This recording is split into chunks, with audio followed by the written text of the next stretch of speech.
Yan guys, hello guys.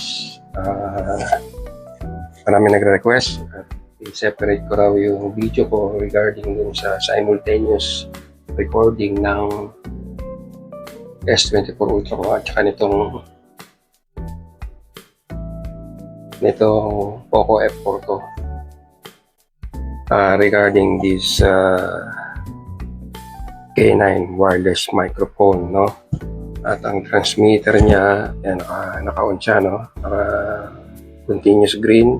It means active, connected siya rito sa transmitter. Po.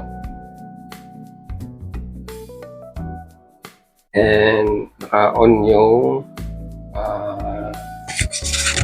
AI noise cancellation. At ganun din po ang gagawin ko. Same, kaya ko po sineta rito. Yan, nare-record na habang nare-record. At ako po ay pupunta dun sa iba't ibang dun sa iba't ibang location ng bahay namin. And then, para po matest yung 20 meters na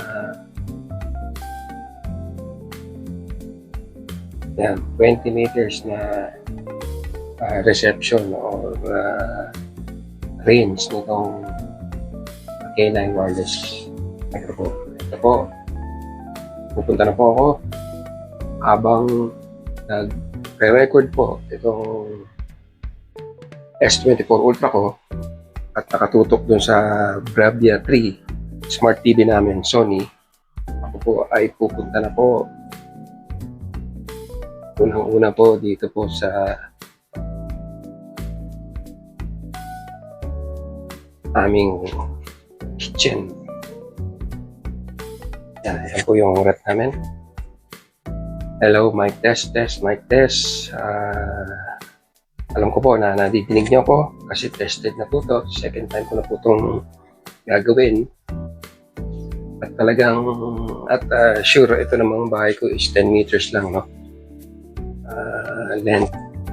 So, kalahati ng range nung naka-specify dito sa K9 wireless microphone is talagang proven. At tingin ko, pag lumabas pa ako ng bahay at another 10 meters ma-re-receive pa rin yung voice ko at re-record pa rin dun sa S24 Ultra ko. Ito po, mic test. Ito po again. I hope, alam ko po na nadidinig pa rin po ang boses ko. Ako po ngayon ay pupunta dito sa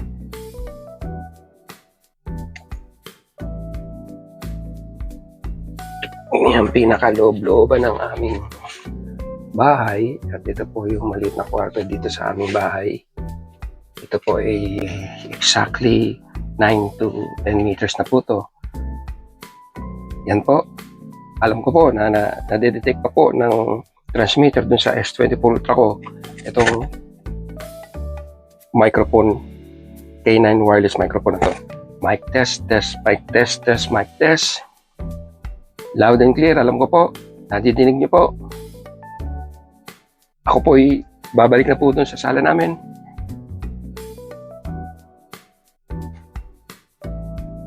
Yan po. So habang naglalakad, yan po. Yan. Pabalik na po ako dito sa sala namin. And i-upload ko na to. So pag-upload ko nito, gagamit ako ng CapCut at i-overlay ko tong recording ko dito sa F4. Pero main video ay dito sa S24 Ultra. Sige po, ako po yung magbabalik. And see you guys later. Bye and peace.